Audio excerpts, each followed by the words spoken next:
வணக்கம் Rudra TV channel நேர்களே. நான் உங்கள் அன்பான சயின்டிபிக் வேதிக் அஸ்ட்ராலஜர் அஸ்ட்ரோ அருண்ஜி பேசுகிறேன். நல்லது நினைப்போம், நல்லதே நடக்கும். சயின்டிபிக் வேதிக் அஸ்ட்ராலஜி முறையில எந்த விதத்திலும் நம்ம மிகைப்படுத்தாமல், எக்ஸாசரேட் பண்ணாமல், பரிகாரங்கள் மற்ற வேற மூட நம்பிக்கைக்குள்ள போகாமல், அந்த சாஸ்திரம் என்ன சொல்கிறது, கர்மா எப்படி செயல்படுகிறது, போன ஜென்மத்தில் செய்த பாவ புண்ணியங்கள் இந்த பிறவியில் நம் கண் முன்னாடி சாதகமான சம்பவங்களாகவும் சாதகமற்ற சம்பவங்களாகவும் வாழ்க்கை சம்பவங்களாகவும் நம்மளுடைய ஜாதகப்படி கோச்சாரப்படி எப்படி சம்பவங்கள் உருவெடுக்கிறதுங்கிறது அந்த ஒளி தத்துவம் அடிப்படையில உண்மையான ஜோதிட அறிவியல் சார்ந்த இந்திய வேத ஜோதிட முறையில நம்ம பார்த்து கொண்டிருக்கிறோம்.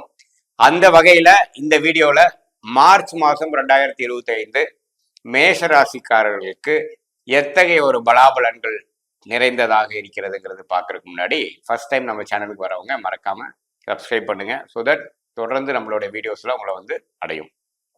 இப்போ பார்த்தீங்கன்னா மார்ச் மாதம் 2025 மேஷராசிக்காரர்களுக்கு எப்படி இருக்க போகுதுன்னு பார்க்கும் பொழுது, ஆண்டு கிரகம் என்று சொல்லப்படுகிற குரு, சனி, ராகு, கேது எந்தவித மாற்றமும் மார்ச் மாதம் பெறவில்லை. இதுல ஒரே ஒரு விஷயம் மட்டும், சனி 29ஆம் தேதி மாறுறார். மாதத்தின் இறுதியில் பெயர்ச்சி பெறுகிறார்.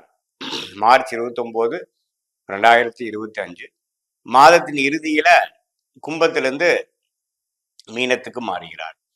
ஸோ அதை தவிர்த்து குரு ரிஷபத்திலேயே இருக்கிறார், மேஷராசிக்கு 2ஆம் இடத்திலேயே இருக்கிறார். ராகு 12ஆம் இடத்தில் நீடித்திருக்கிறார், கேது 6ஆம் இடத்தில் நீடிக்கிறார்.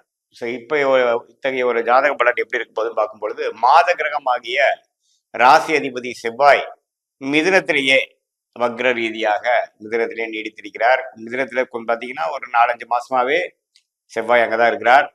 அதுக்கப்புறம் சூரியன் அப்படிங்கிற ராஜ கிரகம் கும்பத்துல 11ஆம் வீட்டுல 14ஆம் தேதி வரைக்கும் செகண்ட் ஹாஃப் ஆஃப் மார்ச்ல பார்த்தீங்கன்னா 12ஆம் இடத்துக்கு போகிறார்.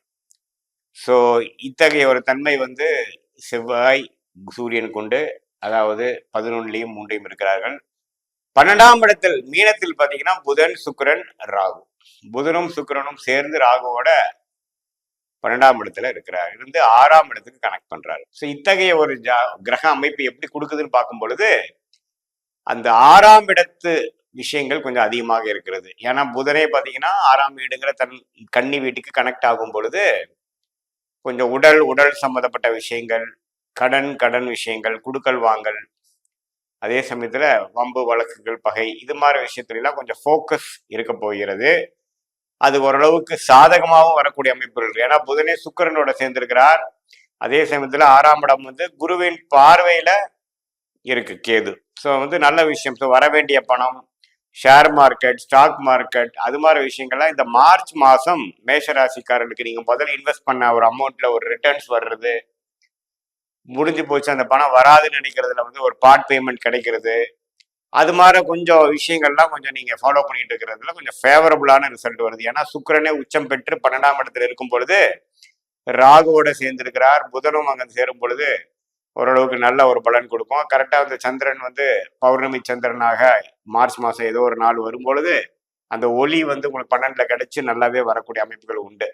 ஸோ மேஷராசிக்காரர்கள் கொஞ்சம் வியாபாரத்திலையும் தொழிலையும் இன்வெஸ்ட்மெண்ட்லையும் முதல்ல இன்வெஸ்ட் பண்ணதுக்கு கொஞ்சம் ரிட்டர்ன்ஸ் கிடைக்கிறது, கொஞ்சம் அடுத்தவங்களுடைய பணம், அது மாதிரி விஷயத்துலாம் கொஞ்சம் சாதகமான பலன்கள் இருக்கிறதுங்கிறது நாம மார்ச் மாசத்துக்கு தெரிஞ்சுக்கணும். அதே சமயத்துல சூரியன் 11ஆம் இடத்துல 5ஆம் இடத்துக்கு கனெக்ட் ஆகிறதுனால குழந்தைகள் விஷயத்துல ஓரளவுக்கு பரவாயில்லை. அரசு சார்ந்த விஷயங்கள், குழந்தைகள், புத்திர விஷயங்கள், குழந்தைகள் எதிர்பார்க்கிறவங்களுக்கு, அல்லது அரசு சம்பந்தப்பட்ட ஒரு பொசிஷனை எதிர்பார்க்கிறவங்க, வெளிநாடு போகக்கூடிய குழந்தைகள், நல்ல நற்செய்தி, நல்ல அவங்களுக்கு ஒரு ப்ரொமோஷன் ஆகுறது, குழந்தைகள்னால ஒரு நற்செய்தி, ஒரு நல்ல பலனை கொடுக்கக்கூடிய அமைப்பு கண்டிப்பாக மேஷராசிக்காரர்களுக்கு கோச்சார அமைப்புல சூரியன் 5ஆம் இடத்தோட கனெக்ட் ஆகி சிம்மத்தையே பார்க்கும் பொழுது அது வருது. என்ன கொஞ்ச நாள் சனியோட சேர்ந்திருக்கிறார். ஸோ அது மட்டும் கொஞ்சம் கேர்ஃபுல்லா இருக்கணும். ஏன்னா அந்த சனியும் சூரியனும் சேரக்கூடாது. மார்ச் மாதம் சில 5-6 நாட்கள் ஒரு 3 டிகிரி 4 டிகிரி, ஏன்னா சூரியனே பார்த்தீங்கன்னா 1 டிகிரி ஒரு நாளைக்கு மாறக்கூடியவர். ஸோ ஒரு 5-6 நாள் பார்த்தீங்கன்னா சனியை கிராஸ் பண்ணும் பொழுது கொஞ்சம் டிஸ்டர்பன்ஸ் வரக்கூடிய அமைப்புகள் உண்டு. பெற்றோர்கள், அப்பா அப்பா பேட்டர்னல் ரிலேஷன், தாத்தா, அந்த மாதிரி வகையறால வந்து சில உடல்நல கோளாறுகள் அது மாதிரி விஷயங்கள் வரக்கூடிய வாய்ப்புகள் உண்டு. பட் என்னதான் இருந்தாலும் ராசி அதிபதியாகிய செவ்வாய் நீடித்து மார்ச் மாதம் முழுவதும் 3ஆம் இடத்திலே இருக்கிறார். அப்புறம் நான் முதல்ல சொன்ன மாதிரி சூரியன் சஞ்சாரம் நல்லா இருக்கு. மார்ச் 15க்கு அப்புறம் சூரியனே 12ஆம் இடத்துக்கு போகும்பொழுது கொஞ்சம் சுப விரயங்கள், கொஞ்சம் அலைச்சல்கள், வெளி மாநிலம், வெளிநாடு டிராவல், அது மாதிரி விஷயங்கள்லாம் கொஞ்சம் கொடுக்கக்கூடிய அமைப்புகள் உண்டு. ஸோ எப்படி பார்த்தாலும் கொஞ்சம் செலவும் உண்டு, வரவும் உண்டு. அப்படிங்கிற மாதிரி ஒரு மாதமாக மார்ச் மாதம் இருக்குது. குழந்தைகள் படிக்கிறவங்களுக்கு, இப்போ மாணவர்களுக்கெல்லாம் பார்த்தீங்கன்னா புதனோட கனெக்ட் ஆகும் பொழுது நல்லா படிக்கக்கூடிய அமைப்பு. அந்த எக்ஸாம் வந்து ஏப்ரல் மேல எழுதக்கூடிய காம்படிட்டிவ் எக்ஸாம், ஃபைனல் எக்ஸாம்ஸ்க்கு வந்து நல்ல ப்ரிப்பரேஷன் பண்ணக்கூடிய அமைப்பு. புதன் நீச்சமா போனாலும் சுக்கிரனோட சேர்ந்து நீச்ச பங்கமாகிறார். ஸோ அதெல்லாம் ஒரு அருமையான ஒரு அமைப்பு கொடுக்குதுங்க. ஸோ பொதுவாக பார்க்கும் பொழுது எல்லா வயதினருக்கும் ஓரளவுக்கு சாதகமான பலன்களும், கொஞ்சம் திடீர் சில பண வரவுகள், திடீர் சில வம்பு வழக்குகளை வந்து திடீர் மாற்றங்கள், அது மாதிரி சில திடீர் விஷயங்கள்லாம் கொஞ்சம் நடக்கக்கூடிய அந்த ஜாதகத்தில் அந்த பலன் இருக்கக்கூடியவங்களுக்கு அது மாதிரி நடக்கக்கூடிய அமைப்புகள் கண்டிப்பாக மேஷராசிக்காரருக்கு இருக்குதுன்னு தெரிஞ்சுக்கணும். மற்றபடி 2ஆம் இடத்திலே குரு நீடித்திருக்கிறது வந்து எந்த விதத்திலையும் தவறு இல்லை. அது வந்து ஓரளவுக்கு பண போக்குவரத்து, கொஞ்சம் எல்லா விஷயத்துக்கும் கொஞ்சம் சாதகமான ஒரு பலன் தான் குரு 2ஆம் இடத்திலே நீடித்திருக்கிறது. ஸோ மார்ச் 29ஆம் தேதி சனி 11ஆம் இடத்துல இருக்கக்கூடிய சனி 12ஆம் இடத்துக்கு வந்து 7 நாட் சனி ஸ்டார்ட் ஆகும் பொழுது அடுத்த வரக்கூடிய 2.5 வருஷத்துக்கு சில முதலீடுகள், சில வாழ்க்கை மாற்றங்கள், ஒரு லெவல்ல இருந்து இன்னொரு லெவல் மாறுறது, பொசிஷன் மாறுறது, லைன் மாறுறது, ரிஸ்க் எடுத்து கொஞ்சம் மேல லெவல் போறது, அது மாதிரி சில ஆரம்ப கட்ட நடவடிக்கைக்கு வேணுங்கிற சில விஷயங்கள் வந்து மார்ச் மாசம் இறுதியில வந்து நம்ம செய்யக்கூடிய அமைப்புகள் உண்டு. அதாவது சில அபிவிருத்திக்காகவும் சில டெவலப்மெண்ட்டுக்காகவும் வியாபாரிகள், அது மாதிரி தொழில் அமைப்பர்கள் இருக்கிறவங்களாம் கொஞ்சம் இன்வெஸ்ட்மெண்ட் பண்ணுவாங்க.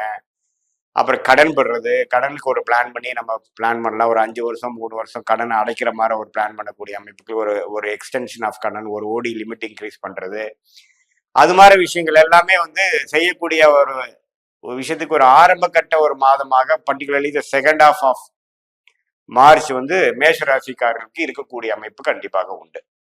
ஸோ இது பொதுவான பலன்களே தவிர, இது வந்து உங்களோட ஜென்ம ஜாதகத்துல தசாபுக்திகள் எப்படி இருக்கு, கிரகங்கள் எப்படி இருக்கிற பொறுத்து அந்த கோச்சார அமைப்பும் தசாபுக்திகளும் சேர்த்து பார்க்கும் பொழுது ஒரு துல்லியமான பலன்கள், இப்போ டைம் எப்படி, ஃபியூச்சர் டைம் எப்படி, long term, short term, present எல்லாமே எப்படி இருக்குதுங்கிறது நம்ம துல்லியமா பார்க்கலாங்கிறது தெரிஞ்சுக்கலாம். இது ஒரு பொதுவான பலன்கள் தான். உங்களுக்கு சாதகமான தசாபுக்திகள் போகும் பட்சத்துல நான் சொன்ன சாதகமான பலன்கள் கொஞ்சம் நிறைவாகவும், சாதகமற்ற தசாபுக்திகள் போகும்பொழுது நான் சொன்ன சாதகமற்ற பலன்கள் கொஞ்சம் நிறைவாகவும் இருக்குங்கிறத நீங்க புரிஞ்சுக்கணும். மீண்டும் மற்றொரு காணொலியில் சந்திப்போம். நன்றி, வணக்கம்.